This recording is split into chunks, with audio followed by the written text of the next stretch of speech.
With a pandemic and a revolution happening at the same time, we get to choose what kind of society we want to rebuild and who we want to be together.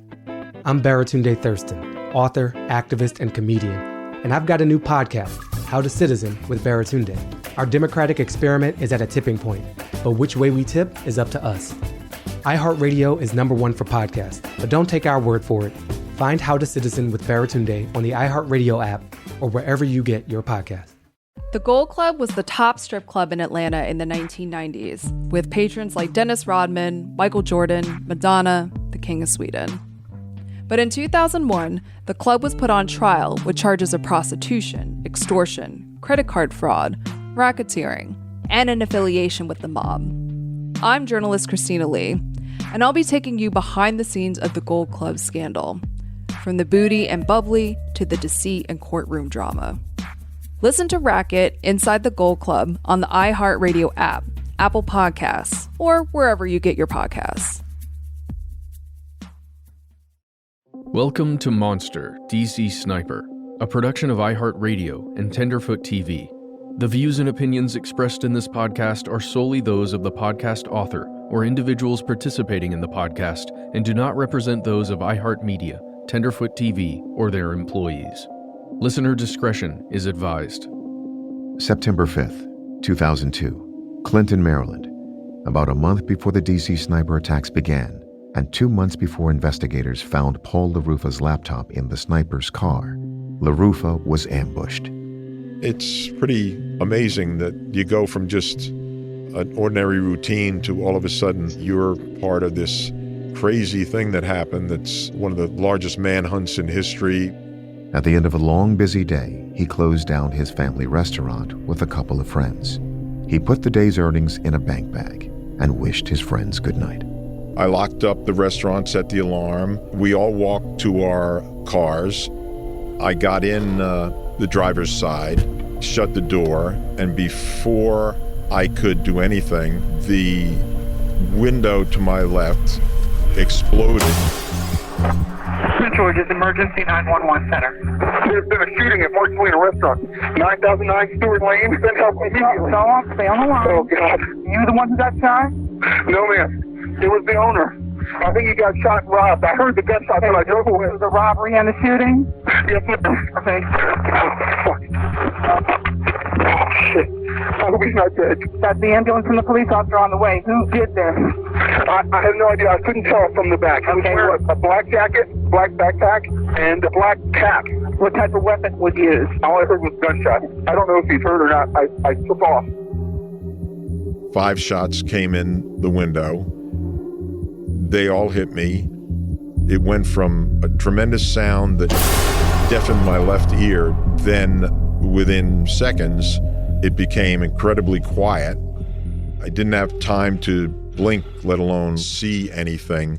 All I saw was a flash of light, and that was it. I was bleeding out of my chest and my upper back, lower neck, because one of the shots hit me from that angle. So I leaned on the horn to just attract anybody who would be around, and leaned on it, and then I opened the door. I was able to get out of the car and stand up, and one of the guys that I left with was walking towards me. He was dialing his cell phone. Hi, 911. I'm at Marcellina's on Stewart Lane in Clinton, Maryland. I need an ambulance right here. A guy came out from behind the store and shot Paul LaRufa, and Hurry up, please. he's bleeding. All right, the person that you're talking to, are they in a car? No, he was in the car. He's standing, but he's outside the car. Hurry up! Don't have him stand. Try to get him to sit down and not move around.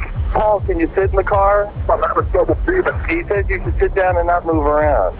All right, but I don't want to die here. The pressure of the blood inside me was collapsing my lungs. I didn't know that's what was happening. All I know is that I was suffocating. They said they were going to get a helicopter, but then the helicopter was too far away, so they were just sending regular EMTs, and they did. They got there, got me into the ambulance. I was really having trouble breathing, and I just had the feeling we weren't going that quickly. So I would say, how much longer, how much longer? And they said, not that much longer. Finally, we got to the hospital, and there was a team there ready, and they rolled me into the emergency room and just basically did exactly how you see it on TV. There were 4, 5, 6 people around me just doing what they had to do to save my life. They got me into surgery, and for 6 or 7 hours, picked out as many of the bullet fragments as they could and sewed me up and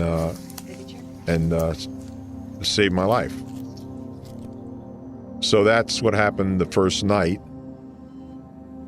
And then I spent just about another week in the hospital. I was 3 days on a breathing machine in intensive care because I couldn't breathe. So after that, they tested and took me off, and it was still tough, but I could breathe on my own. After about a week, I said I really wanted to go home, and they said, okay. So I left the hospital with a contraption for my left arm.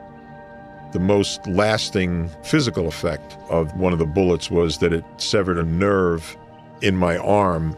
I could close my hand, but I wasn't able to open it again. So they had therapists that designed and made a brace-type thing for my hand. It had rubber bands on it, and it would spring back and pull my fingers apart and open my hand. I actually had that on about a year before the nerve grew back and gave me function in my left hand. And to this day, it's not 100%, but anyway, that was the lasting physical effect. Of course, I went through tremendous mental effect of it, starting with the first night I was in the hospital.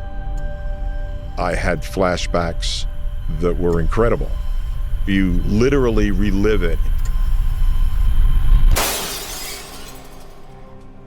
If you've ever had a nightmare where you're scared or somebody's chasing you, it's that times 10, because you really relive it. You hear it. Your ears hear that sound, and you feel it, and it's just terrible. It's horrible. You can't turn it off.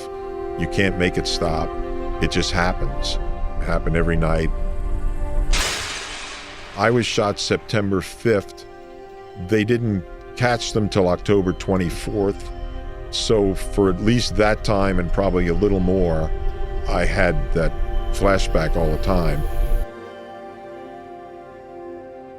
So that was hard, and then it began to wane and lessen, mostly I think because they were caught.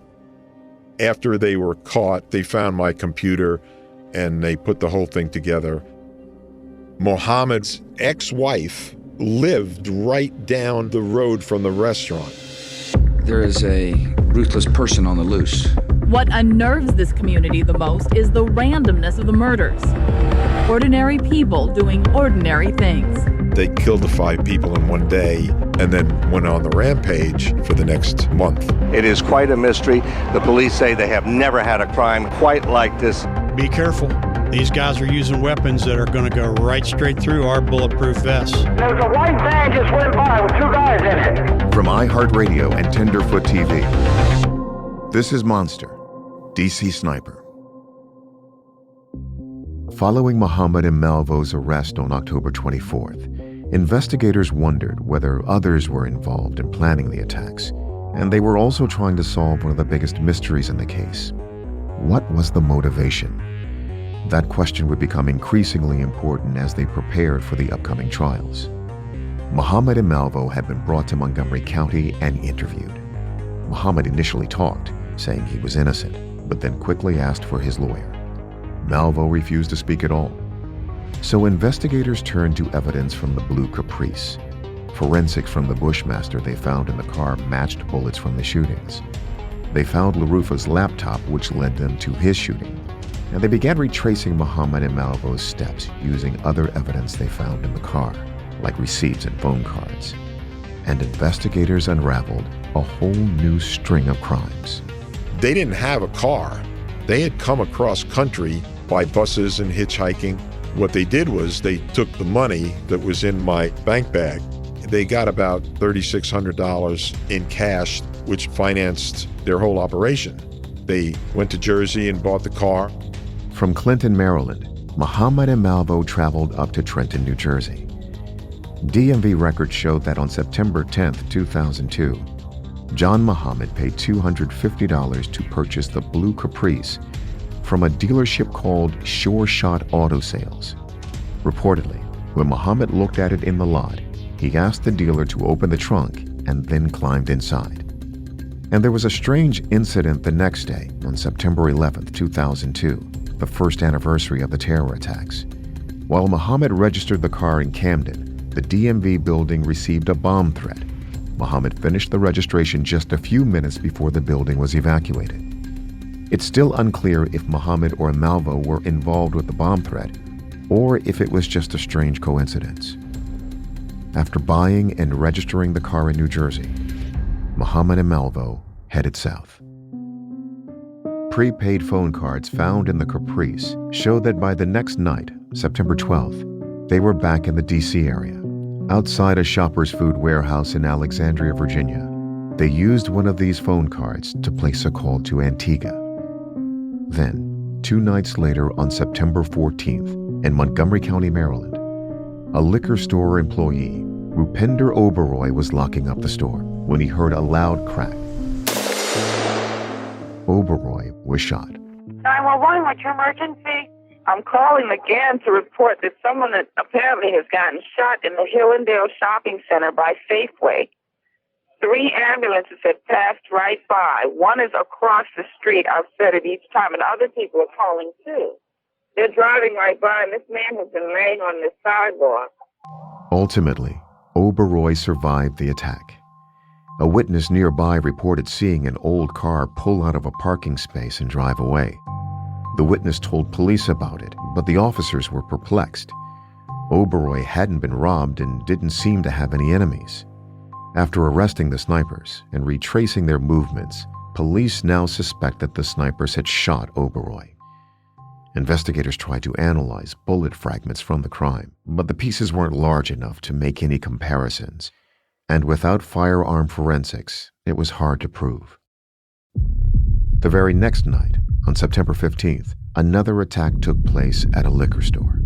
This one in Prince George's County, just miles from Paul LaRufa's restaurant and Mildred Muhammad's home. It was raining as Muhammad Rashid locked up the store. He heard a loud sound and saw 2 bullet holes appear in the glass door in front of him. He turned and saw a young man holding a pistol. The man fired a 3rd shot, and he felt a bullet enter his abdomen. Rashid realized he was being robbed, so he made a split-second decision to drop down and play dead. Rashid says the attacker rolled him over and rifled through his pockets. The attacker grabbed his wallet and then walked away. Rashid waited anxiously until he thought the man was gone. Then he called 911 from his cell phone. Oh, ma'am, I am dying. 13704, somebody. Fire me. Have you been shot? Yeah. In my belly stomach.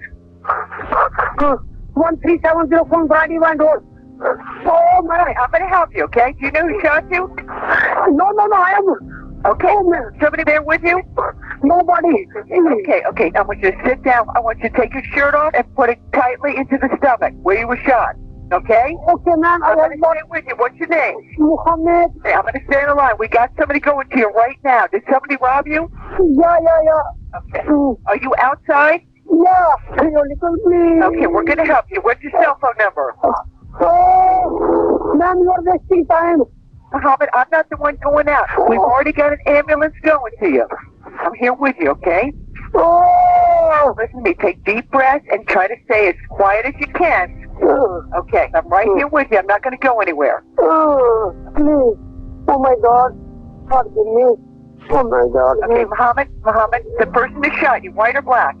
Black. About how old? Ma'am, this is not time to say something. You know, I need to put the look at. We're already coming to you. How old is he? Near about 25 to 30. You're doing great. And what was he wearing, Muhammad? Oh. Come on, you can do it. What color shirt? Some kind of dusty, maybe gray. Okay, gray shirt. And he had a gun? Yeah, he had a pistol. Which way did he run? He's missed. He went behind the store? Yeah. Yes, I know they're coming to you now. I'm going to stay till they get there, Muhammad. Rashid was treated and survived. Surgeons recovered the bullet from his abdomen and gave it to police. Investigators tested the round. It came back as being from the same pistol used in the LaRufa shooting, the silver revolver that investigators would later find in Alabama following the liquor store shooting there. On September 18th, 3 days after shooting Rashid, the snipers used a phone card to make a call from outside the Ponderosa Steakhouse in Ashland, Virginia, the very same restaurant where they would later shoot Jeffrey Hopper as he walked through the parking lot with his wife. Then, another 3 days later, just after midnight on September 21st, Malvo and Muhammad were likely 500 miles southwest in the parking lot of a liquor store in Atlanta, Georgia. It was 12:16 a.m., and inside were two employees, Mimi Tadisi and Million Woldemariam, both Ethiopian immigrants. The store was closed, so they wondered why a car was idling in the parking lot. Reportedly, Woldemariam wanted to investigate. Tadisi was worried and told him not to go outside, but he did anyway. Seconds after Woldemariam walked outside, Tadisi heard 3 gunshots. Woldemariam had been shot twice in the upper back and once in the back of the head. He died in the hospital. It's unclear if the bullets from this shooting were ever analyzed forensically. Not even 24 hours later, Muhammad and Malvo were 150 miles southwest in Montgomery, Alabama, robbing the ABC liquor store, where they shot and killed Claudine Parker and wounded Kelly Adams. 2 days after the Alabama shootings, phone card records and receipts put the snipers in Muhammad's hometown, Baton Rouge, Louisiana. There, at 6:40 p.m., Hong M. Ballinger had just finished closing up the beauty shop where she worked. Ballinger had just reached her car when she was shot in the head. She died almost instantly. Another employee who was also leaving saw a large dark car pull out of a vacant lot and pick up a black man who had grabbed Ballinger's purse. Police found a bullet fragment embedded in Ballinger's side view mirror. It appeared to have come from a .223 rifle, but the case went cold. After the sniper's arrest, investigators reanalyzed the bullet fragment from the shooting, and they matched it to the sniper's Bushmaster rifle. Ballinger was a victim of the snipers, likely the last one before the snipers returned to Maryland and began their DC attacks. They'd likely killed 3 and injured 4 more in a span of 18 days, all before the spree in DC even started. But why did the snipers then switch from this pattern of parking lot robberies to seemingly random killings in DC? Although investigators were learning more about the scope of the snipers' attacks, their motive still remained a mystery. The only people who could really answer the question of why were Lee Boyd Malvo and John Muhammad. Investigators needed one of them to crack under questioning.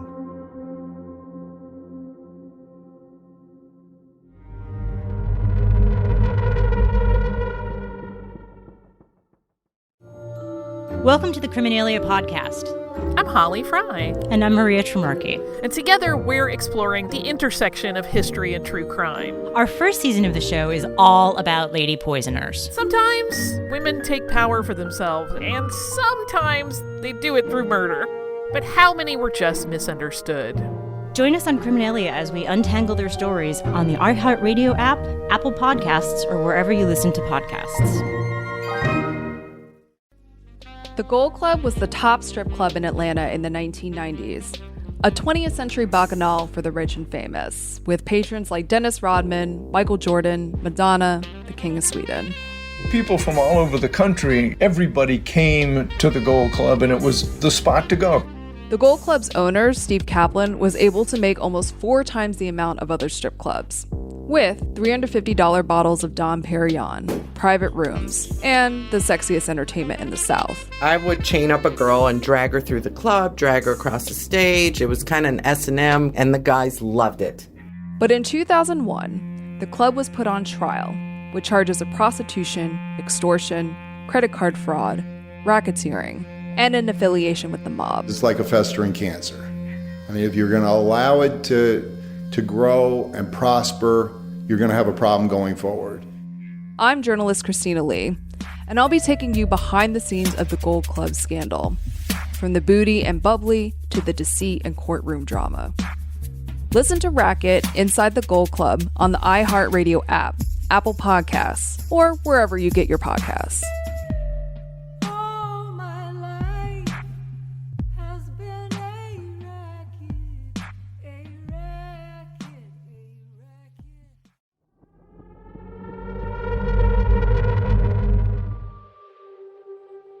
Immediately after the sniper's arrest, a battle began brewing in the D.C. area, with attorneys fighting over where the sniper should be tried.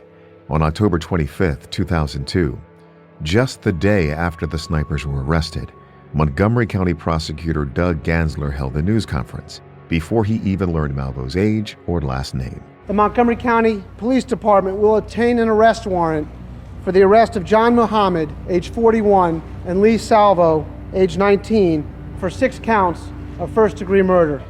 The decision to charge these cases in Montgomery County, Maryland, was reached after in-depth consultation with local, state, and federal law enforcement officials. Montgomery County was the community most affected and most impacted by the sniper shootings.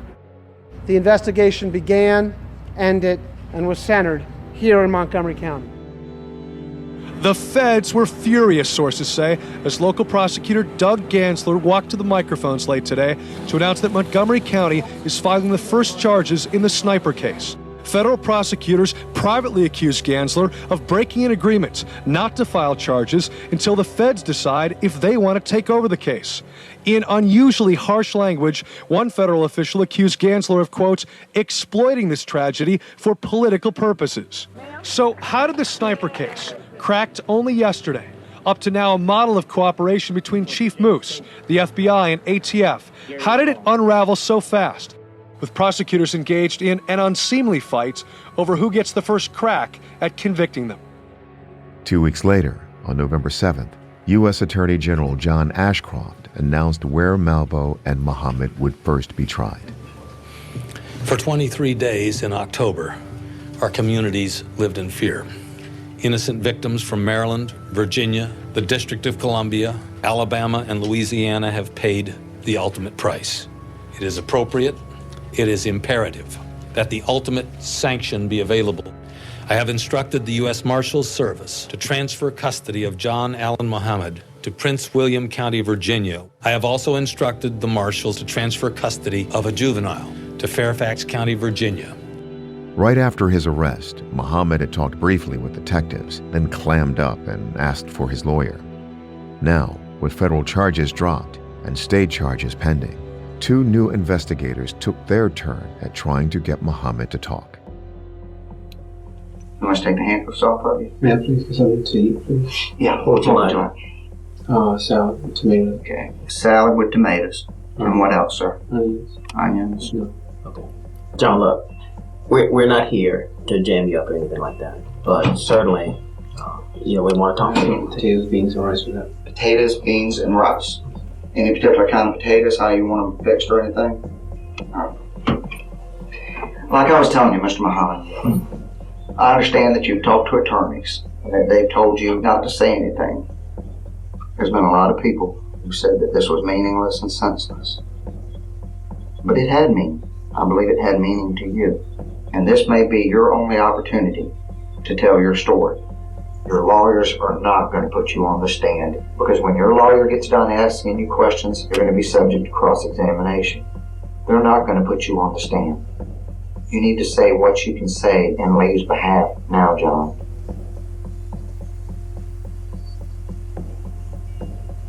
Aside from his requests for food, John Muhammad just sat stone-faced in the interrogation room.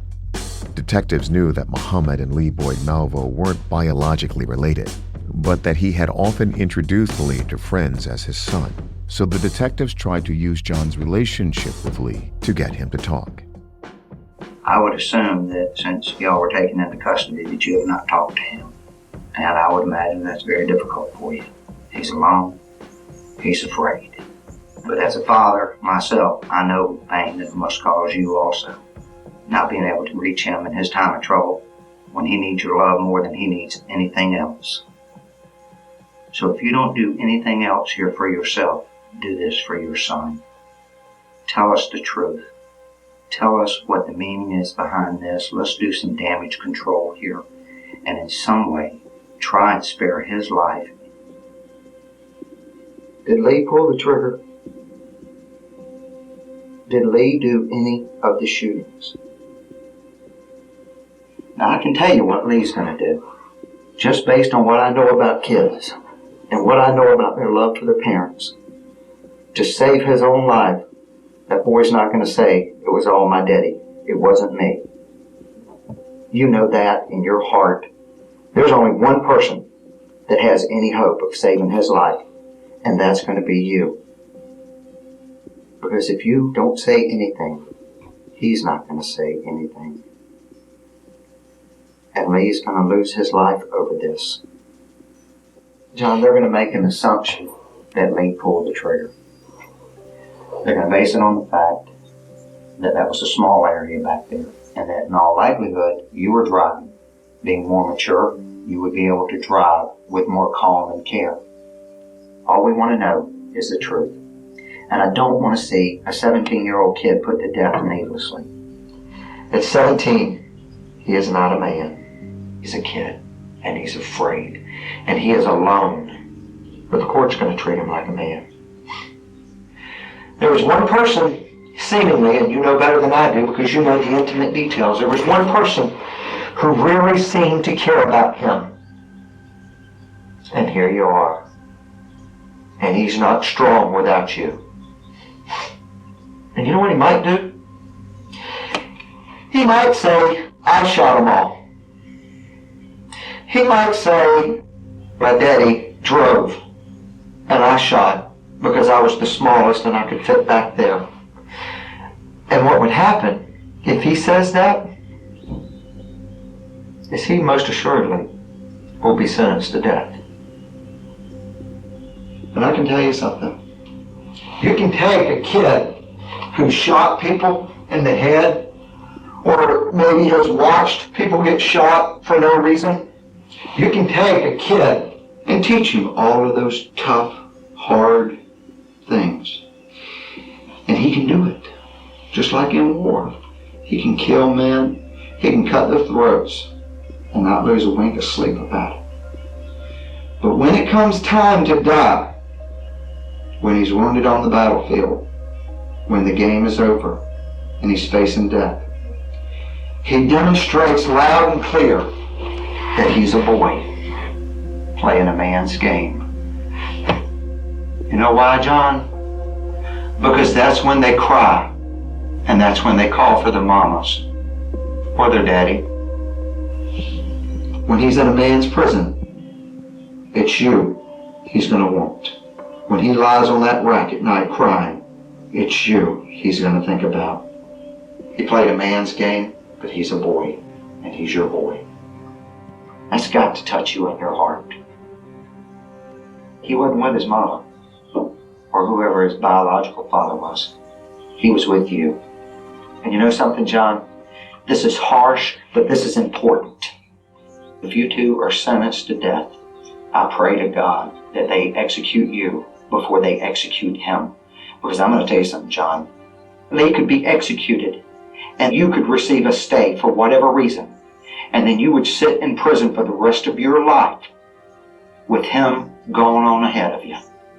And you know what? That might not be as bad. He's 17 years old. Him spending the rest of his natural life in prison after you've made your peace with God, that could be the real hell for him. If you love him the way I think you love him, if you love him the way I love my children, it will tear your soul away from you.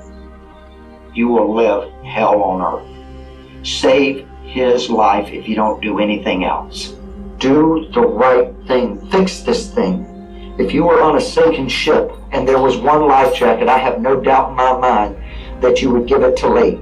You're on a sinking ship now. Give that kid a life jacket. give him an opportunity to save himself, because he's not going to do it unless you give him permission to do it.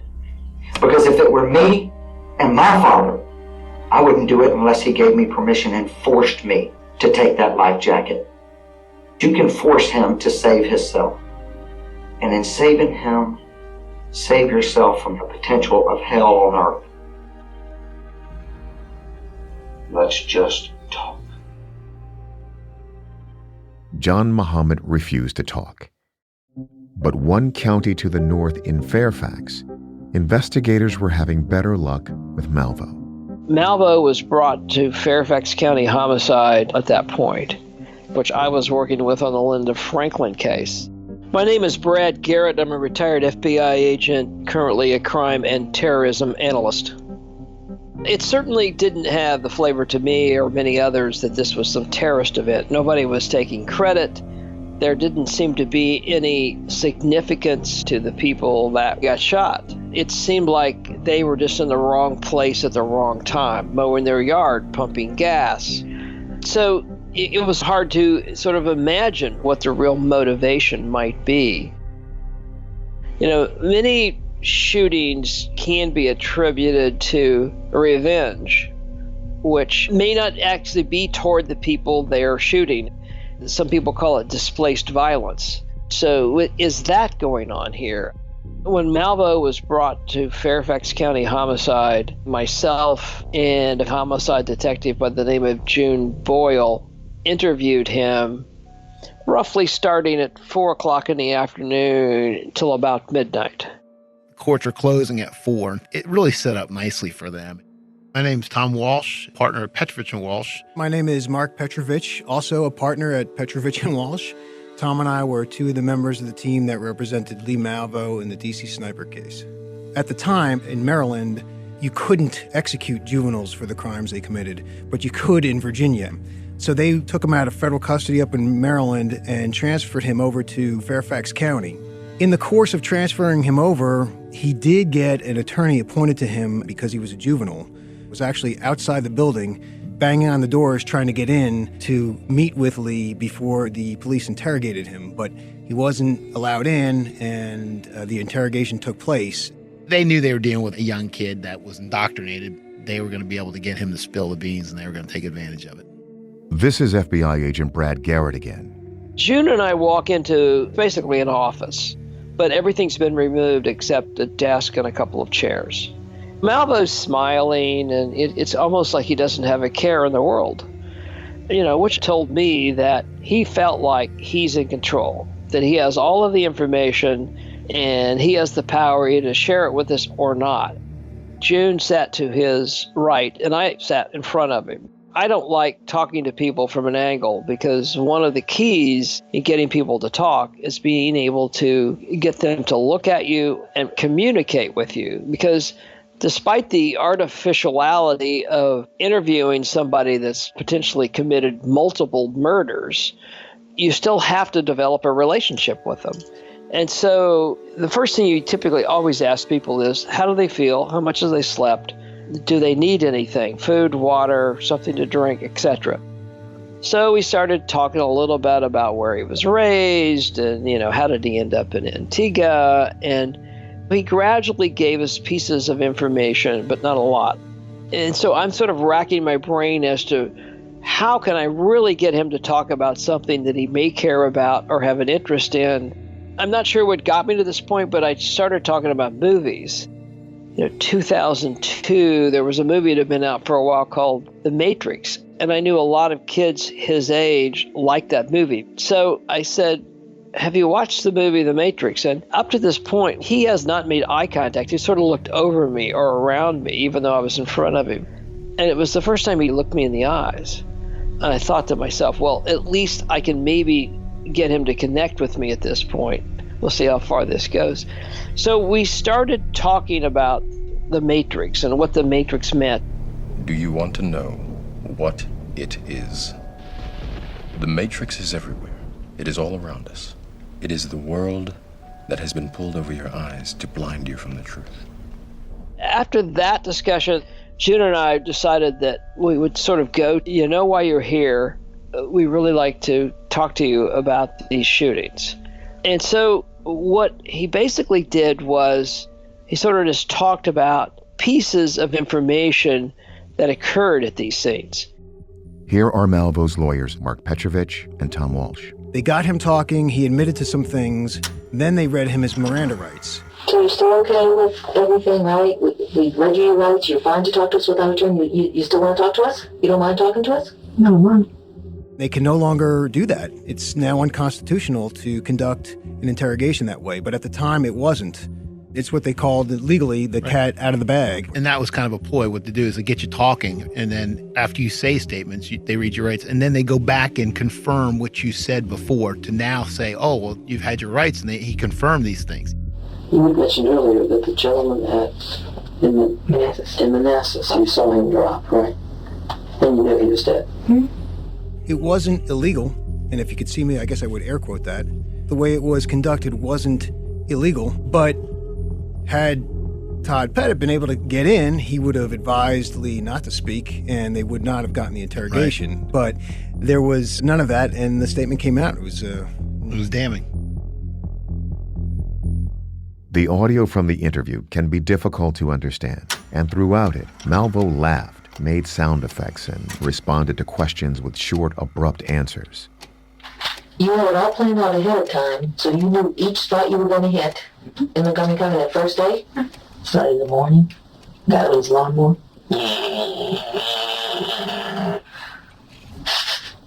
And in 2 hours' time, you got 4 down. When you say people walk by you, you go out in the bushes, you become a part of the bushes. You go out in the grass, and you become a part of the grass. And if there's a 50-yard fence, I'm over it in 2 seconds. I mean, after you shoot, you run and climb over a fence? Mm-hmm. How can you run with the gun, though? It's an AR-15. That's why they picked it. It's so easy to break down. So you have shot and broken it down right after shooting and nobody sees you? And then, what, put it in the bag, or? Put it in the bag? I can walk with it out in my hand. It's deception, yeah. Snipers adore their weapons. This is what keeps me alive. It's one man going out there to face an army. Did you see the trooper? Yeah, I told you. I could have shot the trooper. Why didn't you? Because it wasn't that phase yet. And you were going to keep killing until you got the money? Until you listened. But at some point you knew that we'd have to give you the $10 million? Yes? Yeah. You should have tried to catch me. And so you knew that shooting all these people was going to affect the economy and that we were going to have to pay $10 million. It's all a plan. You have to affect 2 things. You have to affect the environment and you have to affect how they live, which is money. Mm-hmm. And you affect that. This is all he's asking for? Give it to him. Give it to him. Did your targets matter, whether it was male, female, or, age? Nobody. Just to get into that site. Yeah, whoever I picked. I was just going out there shooting people. Do you ever feel bad about any certain one? No. No? If you had it to do over, you'd do the same thing? Huh? Yeah. If we hadn't have caught you, you'd still be doing it? We had the resources to keep going. You did? Yeah. When were you getting cash money? You planned for war, before war. Was it your money or John's money? It was our money. You don't work in disunity. Disunity does not pay. That's the essence of failure. Everyone has to be in one mind. Ours? Plop. They'll never slip and let me go. You let someone like this loose? Are you out of your mind? I think they're gonna kill me. What do you think? You take Alabama, Louisiana, Virginia? Alabama? It doesn't scare you? You want to hang me? Okay. Shot me? It's gonna last for 3 minutes, 5 minutes, 2 minutes, and you're dead. So we went through that and got some pretty incriminating information. He did not give us all of the crimes that they committed, which, clearly involved crimes in Louisiana and some other jurisdictions that we ultimately put together. But, we felt like that we at least had success because he got him to talk. Malvo didn't tell investigators about all of the shootings leading up to the spree in D.C. But of the shootings they discussed, he said that he had been the gunman for all of them and that Muhammad hadn't shot anyone. Here's Malvo's lawyer, Tom Walsh, again. He was still brainwashed at that time, so he was taking blame for all the shootings. He was basically trying to take everything on as a juvenile and save his leader, Muhammad. He was clearly protective of Muhammad, was trying to implicate Muhammad in a very minimal fashion. So you could tell that there was some sort of close bond between the two of them. At the end of this interview, I said, what was the motivation? Why did you guys do this? And he looked at me and he says, well, it's all about the Matrix. Where should I go look to understand all this?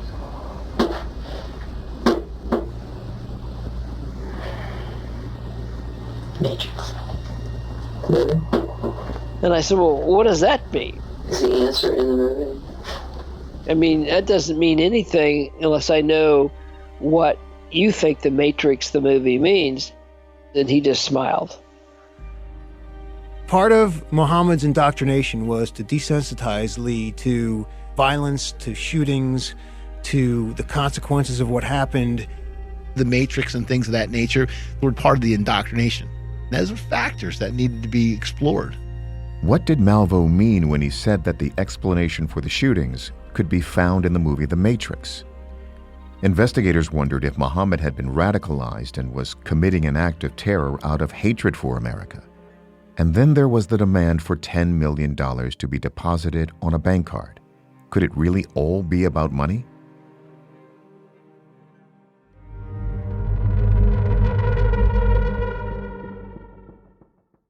I'm Holly Fry. And I'm Maria Tremarchi. And together we're exploring the margins of history, and specifically at the intersection of history and true crime. Welcome to the Criminalia podcast. Our first season of the show is all about lady poisoners. And history has not been kind to ladies. Women have been marginalized, they've been vilified, they're falsely accused, and often just plain misunderstood time and time again. But sometimes women take power for themselves, and sometimes they do it through murder. Some of these women absolutely were guilty, but some of them were probably labeled as criminals when that was not the case. And all of them were viewed through society's lens as sitting at this intersection of being both killers and the fairer sex. But how many were just misunderstood? Listen to Criminalia on the iHeartRadio app, Apple Podcasts, or wherever you get your podcasts.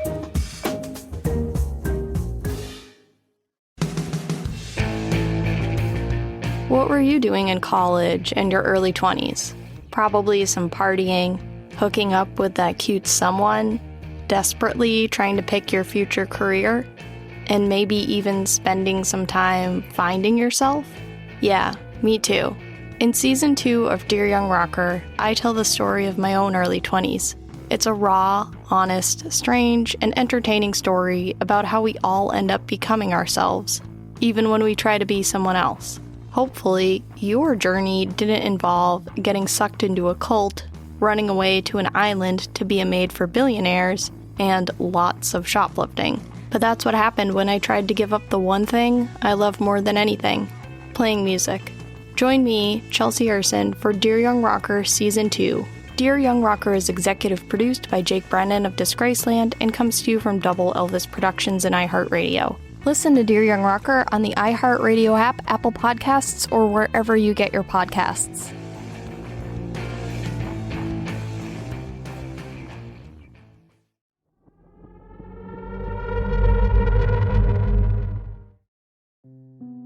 A day after Malvo's interview with police, the Washington Post published an interview with John Muhammad's ex-wife, Mildred.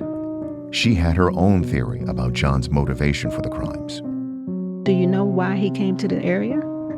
He went to a father's rights group, told them I kidnapped the children. They did a skip trace on me, found me in the D.C. area, and told him.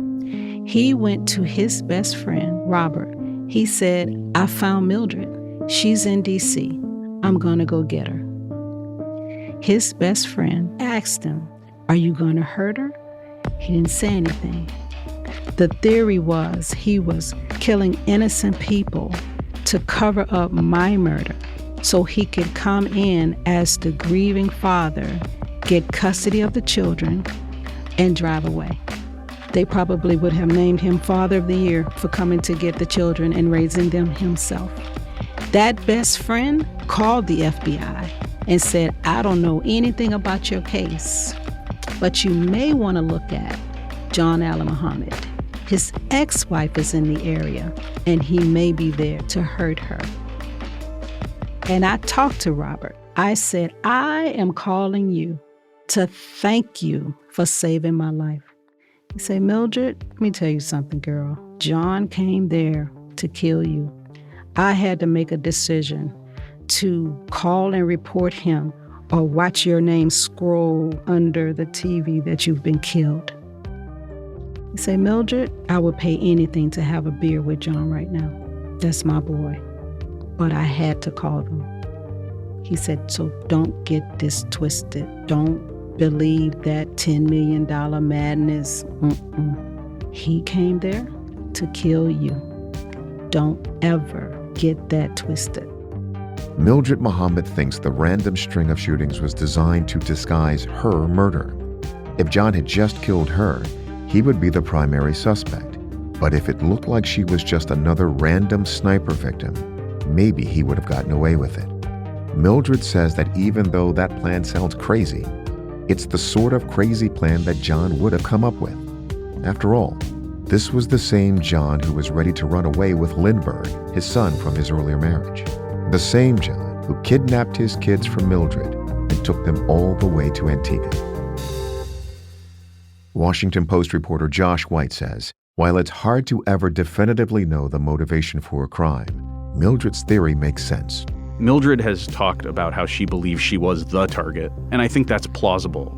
All of those shootings create panic and get police occupied, and that it would have been very hard to connect her shooting to anything else, just like it was very hard to connect any of these other people together. It would have gotten him custody of the children, it would have gotten the problem he saw out of the way, but that didn't happen. Malvo has said that they parked outside where she was living. October 11th, my coworker picked me up for work. She said, you know, there's a dark-colored Caprice or Impala outside your door, and I just get a bad feeling from that car. I said, oh, girl, don't worry about it. Let's just go to work. So we pass by the car.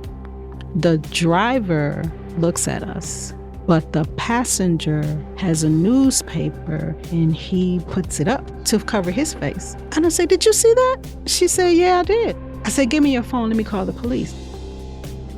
So I called the police. They said, okay, we'll send someone out there. Later, they told me, John sent Lee to your door pretending to be a salesperson. And his instructions were, when you open the door, to shoot you in the face. Miss Muhammad, you opened the door. And for whatever reason, he walked away. We don't know the repercussions he suffered because he didn't kill you that day.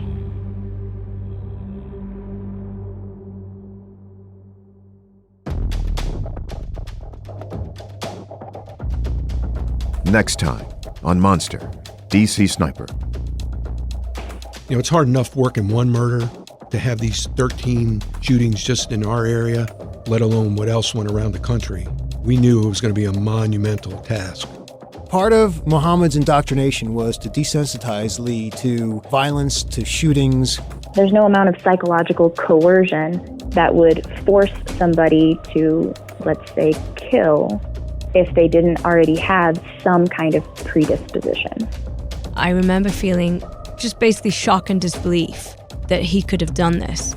He just looked so innocent. How shocking. One of the most alarming moments was when Muhammad stood to represent himself.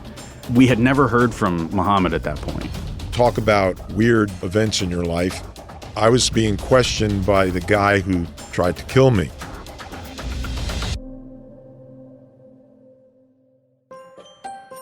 Monster, DC Sniper is a 15-episode podcast hosted by Tony Harris and produced by iHeartRadio and Tenderfoot TV. Matt Frederick and Alex Williams are executive producers on behalf of iHeartRadio, alongside producers Trevor Young, Ben Kiebrick, and Josh Thane. Payne Lindsay and Donald Albright are executive producers on behalf of Tenderfoot TV, alongside producers Meredith Stedman and Christina Dana. Original music is by Makeup and Vanity Set. If you haven't already, be sure to check out the first 2 seasons, Atlanta Monster and Monster the Zodiac Killer. If you have questions or comments, email us at monster@iheartmedia.com, or you can call us at 1-833-285-6667. Thanks for listening.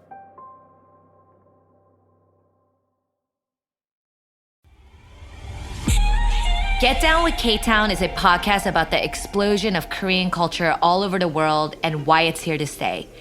I'm your host, Esther Choi, founder and chef of several restaurants in New York City, and I truly believe that food is the ultimate gateway to getting to know a culture. And that's how it all started for me.